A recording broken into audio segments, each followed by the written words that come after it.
ಎಷ್ಟು ಹೇಳಿದ್ರು ಅವಳು ಸಮಾಧಾನ ಮಾಡ್ಕತಿಲ್ಲ. ಧ್ರುವ ಸಿದ್ದು ಮನೆವರೆಗೂ ಬಂದು ಅವ್ರ ಆ ಕಡೆ ಇರೋ ನ್ಯಾಯದ ಬಗ್ಗೆ ಹೇಳಿ ಎಷ್ಟು ಸಮಾಧಾನ ಮಾಡಿದ್ರು. ನೀವ್ ಹೇಳೋದನ್ನೆಲ್ಲ ಕೇಳಕ್ ನಾನ್ ತಯಾರಿಲ್ಲ, ದಯವಿಟ್ಟು ಮನೆಗ್ ಹೋಗಿ ಅಂತ ಕೂಗಾಡ್ಬಿಟ್ಲು ಮೇಡಮ್. ಮೈನಾ ನೇರವಾಗಿ ಧ್ರುವನ್ ಮುಖ ನೋಡ್ಕೊಂಡು ಮನೆಗ್ ಹೋಗು ಅಂತ ಹೇಳಿದ್ಲಾ? ಇಲ್ಲ ಮೇಡಮ್, ಅವ್ರು ಬಂದಿದ ತಕ್ಷಣ ಬಾಗ್ಲ ಹಾಕೊಂಡು ಒಳಗಿದ್ಕೊಂಡು ಇದೆಲ್ಲ ಹೇಳಿದ್ಲು ಅಷ್ಟೇ. ಹಾಗಾದ್ರೆ ಅದೆಲ್ಲ ಅವಳ ಬಾಯಿಂದ ಬಂದಿರೋ ಮಾತಷ್ಟೇ, ಅವಳ ಮನ್ಸಿಂದ ಬಂದಿದ್ದಲ್ಲ. ಅದೆಲ್ಲ ಅವಳ ಆವೇಶದಿಂದ ಬಂದಿರೋ ಮಾತುಗಳು. ಅವಳು ಧ್ರುವಂಗ್ ಹೇಳಿರೋ ಒಂದೊಂದ್ ಮಾತಿಗೂ ಆಮೇಲೆ ಅವಳು ಯೋಚನೆ ಮಾಡಿ ಅದೆಷ್ಟು ಕಣ್ಣೀರ್ ಹಾಕಿರ್ತಾಳೋ. ಮೈನಾ ಯಾವತ್ತು ಬೇರೆಯವ್ರ ಕಷ್ಟನೇ ನೋಡ್ದವಳು. ತನಗಾಗಿರೋ ಅನ್ಯಾಯಕ್ಕೆ ಧ್ರುವ ಯಾಕೆ ವಿನಾಕಾರಣ ಶಿಕ್ಷೆ ಅನುಭವಿಸ್ಬೇಕು ಅನ್ನೋ ಅಕ್ರೆಯಿಂದ ಆ ರೀತಿ ಮಾತಾಡಿರ್ತಾಳಷ್ಟೇ. ಅದನ್ ಬಿಟ್ಟು ಧ್ರುವನ್ ಮೇಲೆ ಅವಳಿಗೆ ಯಾವ ದ್ವೇಷನೂ ಇಲ್ಲ. ಮೈನಾ ಧ್ರುವನ ಎಷ್ಟು ಪ್ರೀತಿಸಿದಾಳೆ ಅಂತ ನಮ್ಮೆಲ್ರಿಗೂ ಗೊತ್ತು. ಅದ್ರ ಬಗ್ಗೆ ಅವಳಿಗೆ ಅರ್ಥ ಆಗೋ ತರ ಮೈನನ್ ಹತ್ರ ನಾನ್ ಮಾತಾಡ್ತೀನಿ.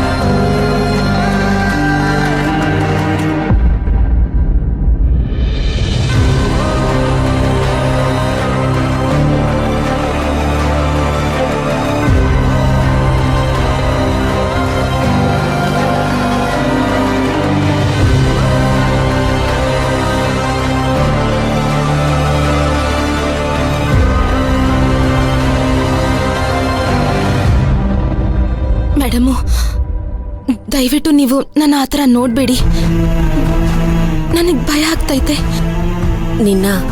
ನೀನೇ ಕೀಳರ್ ಮೇಲೆ ನೋಡೋ ತರ ಇಲ್ಲಿ ಏನೂ ಆಗಿಲ್ಲ, ಎಲ್ಲ ಒಳ್ಳೇದೇ ಆಗಿದೆ. ಇದೇನ್ ಮೇಡಮು, ನೀವು ಹಿಂಗೆ ಹೇಳ್ತಾ ಇದ್ದೀರಾ? ನಾನ್ ಮಾತ್ರ ಅಲ್ಲ ಮೈನಾ, ಮಕ್ಳ ಮೇಲೆ ಪ್ರೀತಿ ಇರೋ ಎಲ್ಲ ಅಮ್ಮಂದ್ರು ಹೀಗೆ ಹೇಳೋದು. ನೀವೆಲ್ರೂ ತಾಯಿ ತರ ಅಲ್ಲ ಮೇಡಮು. ಆತರ ಇದ್ದಿದ್ರೆ ನೀವ್ ಹೀಗೆ ಹೇಳ್ತಿರ್ಲಿಲ್ಲ. ಇವಾಗ್ಲೂ ನಾನ್ ನಿನ್ ಜೊತೆನೆ ನಿಂತ್ಕೊಂಡಿದ್ದೀನಿ ಮೈನಾ. ಆದ್ರೆ ಈ ವಿಷಯನ ನೀನ್ ನೋಡ್ತಾ ಇರೋ ದೃಷ್ಟಿಕೋನನೇ ಬೇರೆ, ನಾನ್ ನೋಡ್ತಾ ಇರೋ ದೃಷ್ಟಿಕೋನನೇ ಬೇರೆ. ಉದಾಹರಣೆಗೆ ಒಬ್ರ ಮೇಲೊಬ್ರು ಕೋಪ ಮಾಡ್ಕೊಂಡು ಅಥವಾ ಅವ್ರ ಮೇಲೆ ಸೇಟ್ ತೀರಿಸ್ಕೊಳ್ಳೋದು, ಶೂಟ್ ಮಾಡಿ ಸಾಯಿಸಿದ್ರೆ ಅದು ಕೊಲೆ. ಅದೇ ನಮ್ಮ ದೇಶನ ಕಾಪಾಡೋದಕ್ಕೋಸ್ಕರ ಗಡಿ ಭಾಗದಲ್ಲಿ ನಿಂತ್ಕೊಂಡು ಶತ್ರುಗಳನ್ನ ಶೂಟ್ ಮಾಡಿ ಸಾಯಿಸಿದ್ರೆ ಅದು ವೀರತನ. ತನ್ನ ಹಗೆನ ತೀರಿಸ್ಕೊಳ್ಳೋದಕ್ಕೋಸ್ಕರ ಶೂಟ್ ಮಾಡಿ ಸಾಯಿಸಿದವನ್ಗೆ ಕಾನೂನು ಶಿಕ್ಷೆ ಕೊಡುತ್ತೆ. ದೇಶಕ್ಕೋಸ್ಕರ ಶೂಟ್ ಮಾಡಿದವರಿಗೆ ನಮ್ಮ ಸರ್ಕಾರ ಸನ್ಮಾನ ಮಾಡುತ್ತೆ. ಎರಡರಲ್ಲೂ ಹೋಗೋದು ಜೀವನೇ, ಆದ್ರೆ ಉದ್ದೇಶ ಮಾತ್ರ ಬೇರೆ ಬೇರೆ. ಅಂತ ಒಂದು ಒಳ್ಳೆ ಕೆಲ್ಸನೇ ಧ್ರುವ ನಿನಗ್ ಮಾಡಿರೋದು. ನಿನ್ ಜೀವನ ಚೆನ್ನಾಗಿರ್ಬೇಕು ಅಂತಾನೆ ಧ್ರುವ ನಿನಗ್ ಒಪ್ಪಿಗೆ ಇಲ್ದೇನೆ ನಿನ್ ಕುತ್ತಿಗೆಗೆ ತಾಳಿ ಕಟ್ಟಿದಾನೆ. ನಿನ್ ಕಣ್ಣಿಗೆ ಅದು ತಪ್ಪ ಕಾಣಿಸ್ತಾ ಇದೆ, ಆದ್ರೆ ನನ್ನ ಕಣ್ಣಿಗೆ ಅದು ಜವಾಬ್ದಾರಿ ಹಾಗೆ ಕಾಣಿಸ್ತಿದೆ. ಇವೆರಡರಲ್ಲೂ ಇರೋ ವ್ಯತ್ಯಾಸನ ನೀನೇ ಅರ್ಥ ಮಾಡ್ಕೊಂಡ್ರೆ ಸಾಕು.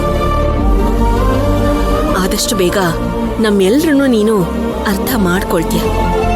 ಇಲ್ಲ ಮೇಡಮ್, ಈ ವಿಷಯದಾಗೆ ನಾನು ಎಲ್ರನ್ನೂ ಚೆನ್ನಾಗಿ ಅರ್ಥ ಮಾಡ್ಕೊಂಡಿವ್ನಿ. ಆದ್ರೆ ನೀವೇ ಯಾರು ನನ್ನನ್ನು ಅರ್ಥ ಮಾಡ್ಕೋತಿಲ್ಲ.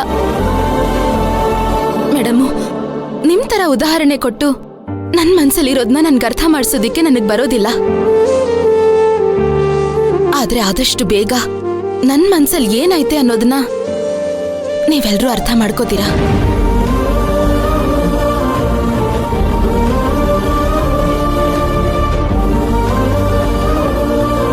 ನೋಡಿದ್ರ ಮೇಡಮ್, ನೀವೆಷ್ಟೇ ಅವಳಿಗೆ ಬುದ್ಧಿವಾದ ಹೇಳಿದ್ರು ಅವಳು ಯಾವ ರೀತಿ ಹೋದ್ಲು ಅಂತ. ಮಳೆ ನಿಂತ್ರು ಮರದ ಹನಿ ನಿಲ್ಲಲ್ಲ ಅನ್ನೋದು ಗಾದೆ ಇಲ್ವಾ? ಹಾಗೆ ನಾವು ಹೇಳೋದೆಲ್ಲ ಅವಳ ಮನ್ಸಿಗೆ ಅದ್ ಸರಿ ಅನ್ಸಿದ್ರು ಅದೆಲ್ಲ ಅವಳಿಗೆ ಒಪ್ಪಿಗೆ ಆಗದೆ ಒದ್ದಾಡ್ತಿದ್ದಾಳೆ. ಸ್ವಲ್ಪ ದಿನ ಬಿಟ್ರೆ ಎಲ್ಲ ಸರಿ ಹೋಗುತ್ತೆ. ಅಷ್ಟ್ರೊಳಗೆ ಧ್ರುವನ್ ಮನ್ಸು ಒಡಿದೇ ಇರೋ ಹಾಗೆ ನೀವೆಲ್ಲರೂ ನೋಡ್ಕೋಬೇಕು. ಖಂಡಿತ ಅವಳು ಅರ್ಥ ಮಾಡ್ಕೋತಾಳೆ. ನೀನೇನು ಚಿಂತೆ ಮಾಡ್ಬಿಡ ರಾಧಾ. ಆಯ್ತು ಮೇಡಮ್.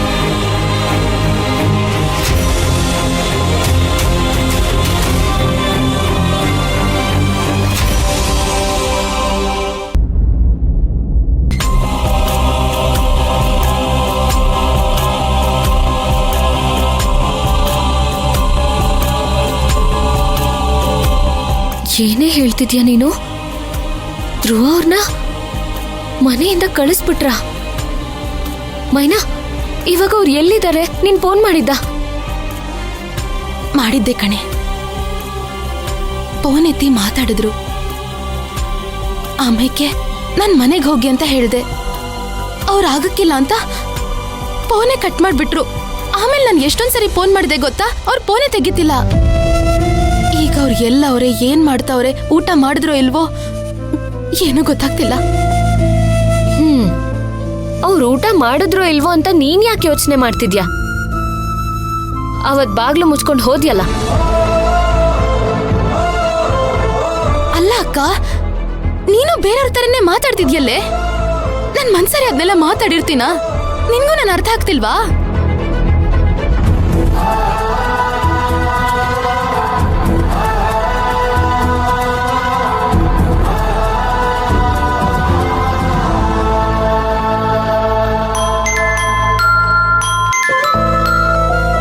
ಯಾರು?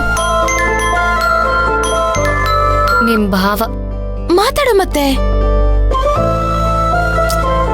ಅದೆಲ್ಲ ಏನು ಬೇಕಾಗಿಲ್ಲ.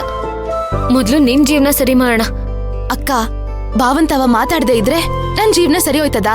ಮೊದ್ಲು ನೀನ್ ಮಾತಾಡು. ನಾನು ಆಮೇಲೆ ಮಾತಾಡ್ತೀನಿ ಕಣೆ. ಪಾಪ ಕಣೆ, ಫೋನ್ ಮಾಡ್ತಾನೆ ಅವ್ರೆ. ಅದೇನ್ ಮಾತಾಡೋದಿದ್ಯೋ ಏನೋ, ಮಾತಾಡು.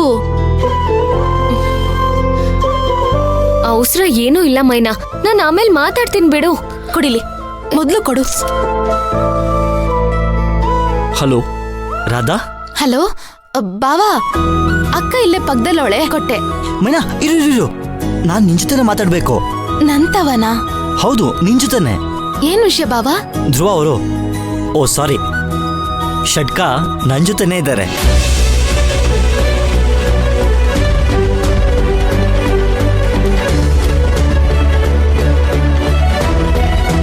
ಬಾವಾ, ನೀವೇನ್ ಹೇಳ್ತಿದ್ದೀರಾ? ಧ್ರುವ ಅವರು ನಿಮ್ ಜೊತೆ ಗೌರ? ಹೌದಮ್ಮ, ನನ್ ಜೊತೆಲೇ ಇದ್ದಾರೆ. ಮೈನಾ, ಫೋನು ಸ್ಪೀಕರ್ ಅಲ್ಲಿ ಹಾಕು. ಬಾವಾ, ಏನ್ ಹೇಳ್ತಿದ್ದೀರಾ? ಧ್ರುವ ಅವರು ನಿಮ್ ಜೊತೆ? ಅಲ್ಲ ಬಾವಾ, ಅವ್ರು ಯಾವಾಗ ನಿಮ್ಮೂರಿಗೆ ಬಂದ್ರು? ಅವ್ನು ನನ್ನ ಊರಿಗೆ ಬಂದಿಲ್ಲ, ನಾನ್ ಬೆಂಗಳೂರಿಗೆ ಬಂದಿದ್ದೀನಿ.